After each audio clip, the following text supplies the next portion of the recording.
Hello, good morning, everyone. Good morning. Happy Monday. Happy Mental Health Monday. Good morning. Welcome back. Welcome back to Soyage Mental.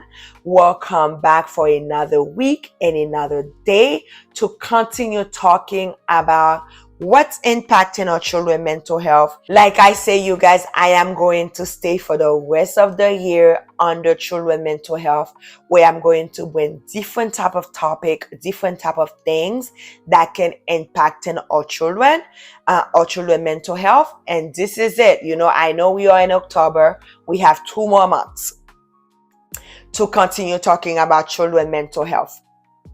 Last week, I did a part 1 of this topic, and then this week I am going to finish with part 2. So last week, if this is, the first time you come to my channel, this is your first one, you don't have to be afraid. You can go ahead and listen to this. It will make sense. But after this video, if you want to listen to part 1, I do encourage you to take a look at it, to take a listen, because I drop a lot of information in part 1 and I drop a lot of things in part 1. The same thing too for this video, you guys. I do encourage you to listen to the whole video, because I'm going to be dropping a lot of information. I'm going to be saying a lot of things. If this video is too long for you to watch in one sitting, come back. Come back to watch it. If you started and you want to see the rest, come back to finish it. Don't listen to a part of it and you don't listen to the other part of this video. I'm also encouraging you guys, if you get something out of this video and this is your first time you hear, press the bell button so you can subscribe to this channel. If this is not your first time and you like what you hear and you learn something, press the thumbs so you can like this video or give me a comment. If you feel like this video someone else can benefit, I do encourage you to share this video, because you never know who else that can bless from this video as well. Okay, so before I talk about the subject that we have for today, I normally stop right here in my video so I can ask you guys, what did you do to take care of your mental health last week? What did you do? Because I encourage all of you guys to continue. I encourage you to continue do something to take care of your mental health, as well as you doing to take care of your physical health, to take care of your dental care, hair, everything like that. Whatever you do things to take care of you. But I'm encouraging you, the mental, it's a part on it as well. So, what did you do last week to take care of your mental health? While you're thinking, I'm going to share to you guys what I did last week to take care of my mental health is I fast. I fast 2 days, but it's not back to back. So I did Tuesday and then I did Thursday. And I fast with food. And I'm saying I fast with food because you can fast with other things. You can fast with, okay, I'm not going to be in technology, or you can fast and say, okay, I'm not going to eat poor nutrition, or you can fast and say, I'm not going to listen to certain songs, or I'm not watching certain things, or I'm not talking about certain things. So there's different ways that you can fast. Me, I decided to fast with food, and then I implemented certain other things that I wanted to do. So I implemented more prayer, more motivation, more breathing techniques, more safe coping skills, more calm coping skills. I implemented those. I also implemented reading my Bible, reading devotion. So I implemented those. But there is a lot of beautiful benefits to fast. There's some benefits with your gut health. There's benefits with your mind. There's benefits with your mental health. However, if you decided to fast, regardless if it's with food and anything else, I do encourage you to do your homework, because with food, I know if you are a woman and you have your monthly cycle, you cannot fast when you have your monthly cycle. That is not going to go well with your hormones. So there's different things, but make sure that you do your homework. If you are fasting, make sure you prepare yourself, make sure you prepare your family, make sure you prepare certain things, right? Because if you're saying you are fasting with food and then on Tuesday you have a date, or on the day you fasting you have something else, then you have to prepare, you have to do your homework. Okay, so let's move on. Let's talk about the conversation I have for you guys for today and the education that I have for you guys for today. Like I mentioned in part 1, I do want it to take part 2, where I stay a little bit more in the style of parenting. So there's certain ways that you are raising your children as a parent that's actually impacting your children's mental health, that actually lead your children to think that destructive, to high risk behaviors, to certain mental health issues. So you as a parent, the way you parenting your children, you are setting the tone to healthy living with mental, physical, finance, social, emotion. You are setting the tone to what kind of spouse your children need to be, what kind of ways your children need, what kind of relationship your children need to be. Like, you are setting the tone. And I know as a parent, you do want your children to be happy. You want your children to be healthy. You want your children to be good in society. You want your children to have morals, to have values, to have discipline.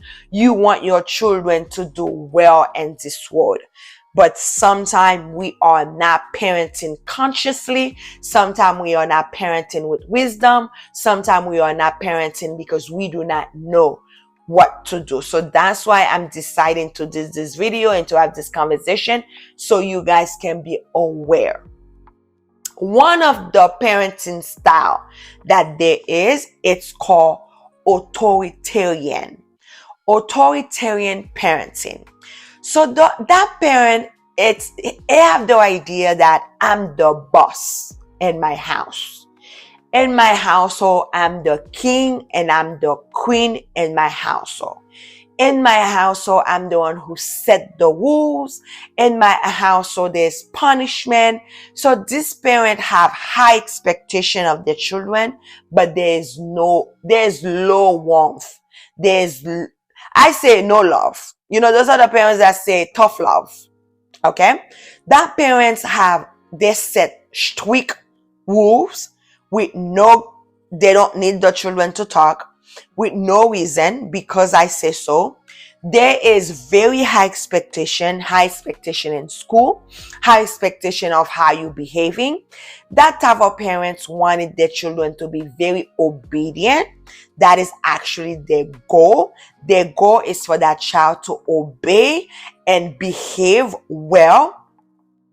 That parent set up a lot of punishment, like rigid rules. So that is that type of parent. I always say, like I said, that parent is like, I'm the boss. Very parent oriented.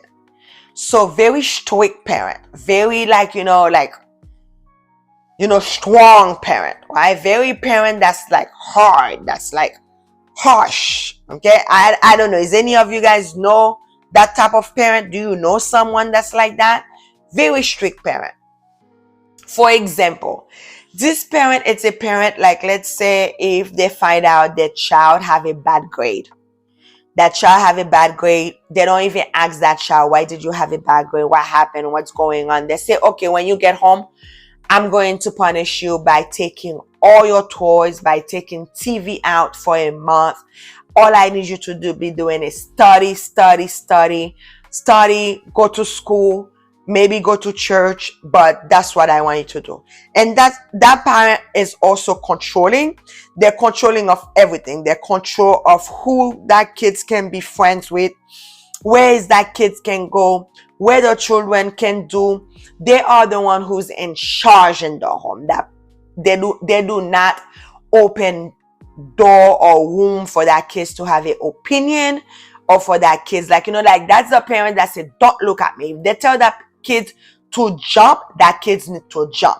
If they tell that kids to do this, that kids need to do that. That's that type of parent. And we see kids who grown up with that type of parents. Yes, there is good behavior. That kids behave really well. That kids listen to teacher. They follow rules. They're very respectful to authority.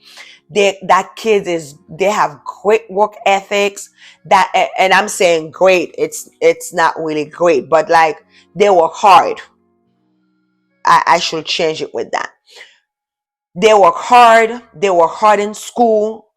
They sometimes have good grade in school.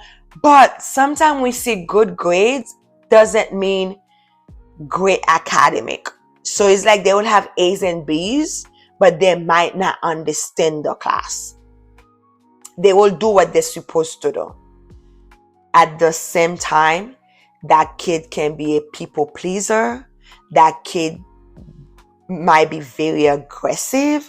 That kid might be like, like peer pressure. They easily and peer pressure. That kid might have no self-esteem, very low self-esteem, no confidence in themselves.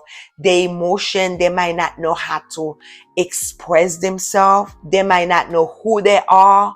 You might not even, that child might not even understand who they are, what they do. They might not know what to do without someone tell them what to do. So they're very dependable. That child might be, or even if they're independent, they're independent. It's like they don't know how to ask for help. They don't know how to receive help or to get the help if they need to. So that kids sometimes can be very disciplined, but they don't know how to, like, they don't have a balance in life. We see kids with that, like I mentioned, low self-esteem, anxiety. They are more open to suicide, substance use. They are more open to feel depressed. So, a simple example. You want your child to obey because you say so. Now that child obey their friends because their friends say so. And that child obey to their employee because their employee say so. There is no question asked. They have no thought on their own. They don't form their own opinion. No critical thinking. They do what they've been told. That is how that child is. That is how, as an authoritarian parent, it can impact in that child mental health. The next parenting style, called authoritative parent. So an authoritative parent, it's a balance. So that parent have high expectation, but also high warmth. So that parent set clear rules and regulation, but at the same time, they explain why their rules are that way. They listen to their children. They have open communication with their children. They even allow conversation to be happening. They have boundary. They set nice boundary. They're encouraging problem solving. They're encouraging independence. That parent listen to their children. For example, if that child come with a bad grade at home, that parent say, okay, I see you have a bad grade in your report card. What happened? What's going on? How else can you get a better grade? I'm expecting you to get A, B, or C. So how can you get to that? Do you need to speak with the teacher? Do you need tutoring? What's going on? How can we do it? Okay, if I support you by making sure I help you with your homework, or making sure giving you time for homework, if I connecting you to some tutoring, like, you see, that parent, it's not just controlling or giving punishment. That parent discipline their children. With that parent, we see how it impact the children mental health is that child is more secure of who they are. That child is able to set boundary. That child is able to express themselves. That child is more resilient and resistant and have more coping skills where then when they are dealing with anxiety or depression. That child do better in school. That child not only do better in school, but they understand the school. They love the school. That child do better in relationship. That child do better with communication. That child is more secure of who they are. That child do better in social interaction. We see those children, they're able to take care of their mental health better because you as the parent, you are teaching them how to do it. Okay. The next parenting style that we all see is the parenting style that's called permissive parent. So the permissive parent, it's the parents that have very low expectation but a lot of love. So that is the parent that is the children friends. They are very lenient. They're very loving. They have open communication. They ask their children. They have fun. Those are the parents, and honestly, they're very fun with their children. There's a lot of love. There's a lot of let you do whatever you want. Whatever you want to eat, it's what you eat. Wherever you want to sleep. Like there's not much rule with that parent. There's not much guidance. There's not much direction. There's not much punishment if there's any. There's not much discipline. This is like a very let them parents, let their children do whatever they want parents, but they have good relationship with their children. So these parents, we see sometimes the children have good relationship with their parents. The children can tell their parents whatever, everything. The children know who they are. It's easier for that children to be whatever they want, expressing who they are. However, the other part we see in the children mental health is there is no guidance. They don't have no control. There is no discipline in their home. They have no, like that child, they don't have self-control. They're very impulsive. That child can become, they don't like following rules. They're unable to respect authority. They cannot be, not only like they're not a follower, but they cannot follow structure. They cannot follow a routine. They're very like my feelings, my things, my thoughts. They're more like this. They're not considering other people's feelings. They're not considering other people's thoughts. They're not considering what's going on with other people. It's all about them. That's how that impacting that child mental health and the permissive child. And then the last parenting style is the neglectful absent parent. I always say very be careful as a parent, because a lot of parents don't think they are neglectful or they're absent. But if you don't know what to do, you don't know, like let's say if let's say you don't speak English, or you don't understand the system of the school, you don't understand. And I hear sometimes, especially in my own culture, I will hear the parents are saying they're afraid, or they're afraid for the kids to call the police on them. They're afraid for the kids to get them in trouble. So now they don't do nothing. There's no guidance. So that's a parent, the neglectful and absent parents. There is no rules, there is no expectation, and there is no love. There is no supervision, there is no guidance. It's like the kids do whatever the kids do. They're not there. The kids sleep wherever. So that parent in the example of the bad grade, they don't know what kind of grade the kids have. They don't know if the kids have F, B. They don't know when report card is supposed to come out. They don't know. And sometimes it's not like they don't care, but sometimes they focus on other stuff. So be very careful not to be the neglectful and absent parents because of life situation. Because sometimes life situation, like the parents work a lot. They have 2 or 3 jobs. So they're not there. Or other people is raising their children. There's the babysitting that's raising their children. There's the grandparents that's raising the children. There's the school that's raising the children. There's the after school that's raising the children. There's the church activity that's raising the children.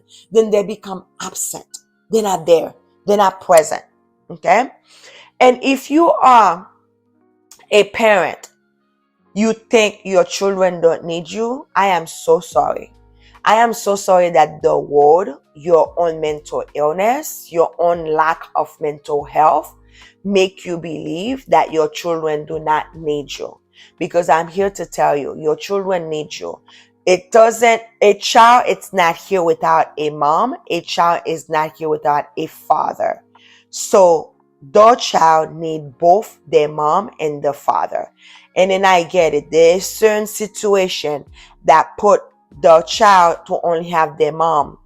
But as a parent who's raising your child as a single parent, you need to keep in mind your children is raising without the other side of the parent. You need to keep that in mind. If you are the dad who's raising the children, you need to keep that in mind, that your children is raising without the mom. You need to keep that in mind because there is some type of pain that's related to that, and there's some type of impact in their mental health that's also related to that. This is not the shaming video. This is not the critical video. This is not the judgmental video. This is not the blame video of parent. This is the video I want you guys to know how much you need. I want you guys to know what to do, how much you impact in your children, because you're not just raising your own kid. You are raising someone else's wife. You're raising someone else's husband. You're raising someone else's employee. You're raising someone else's employer. You're raising society. You're raising women. You're raising men. You're raising human. You're raising people. You're raising the world. You raising generation, you raising race, you raising family. So you need to put all that. I'm not saying all this to scare you, but parenting, it's a very important job, and parenting is hard. So ask for help. Ask for help from the doctor of your child. Ask for help from the teacher of your child. Ask for help from your pastor, from book, from therapists. Ask for help from other parents. Ask for support, but you need to be a conscious parent.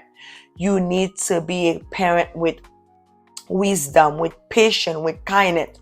You need to parenting, because I know for sure there is no parent that decided to have children and then your child become the criminal in the society. Your child become the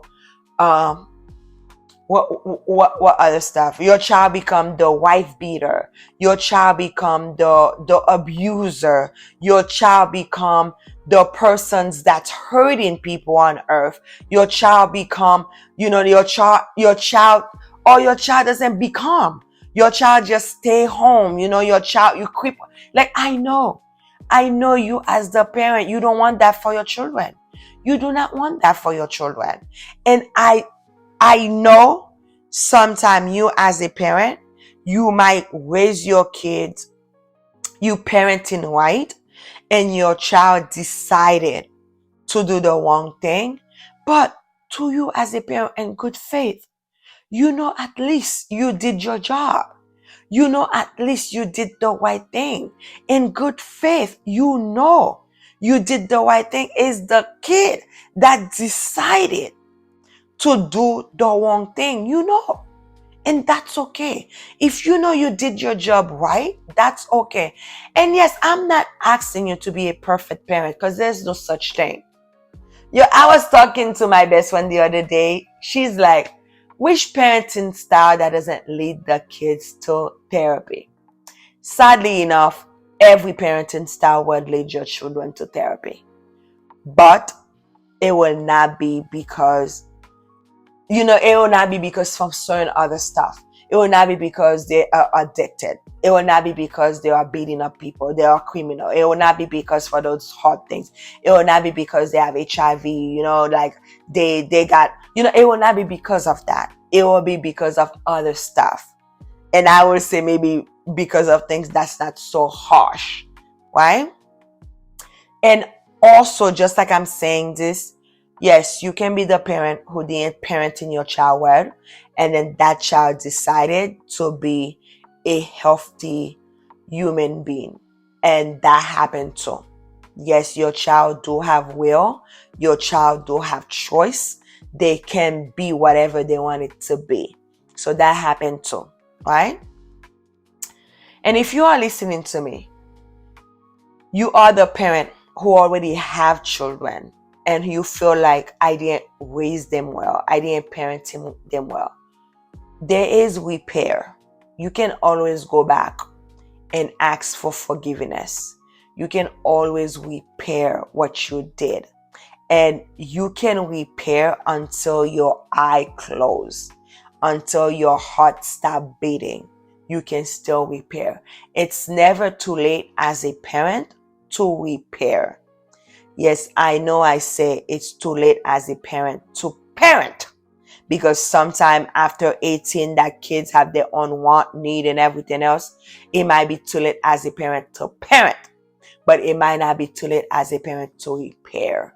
It might not be too late as a parent to be supportive, to be open, to be, to set the boundaries, it might not be too late. And if you are listening to me, you don't have children yet, I do encourage you to do your homework. If you desire children, you want children, children is a beautiful thing. A lot of people say having children is a blessing. But if you don't parent in those children, why? They are not blessing. You created evil on earth. Okay? So there's never a bad, I always say there's no kids that born bad. They're made, right? Like nothing is born that way. They're made. And be careful as a parent, who are you made it? Okay?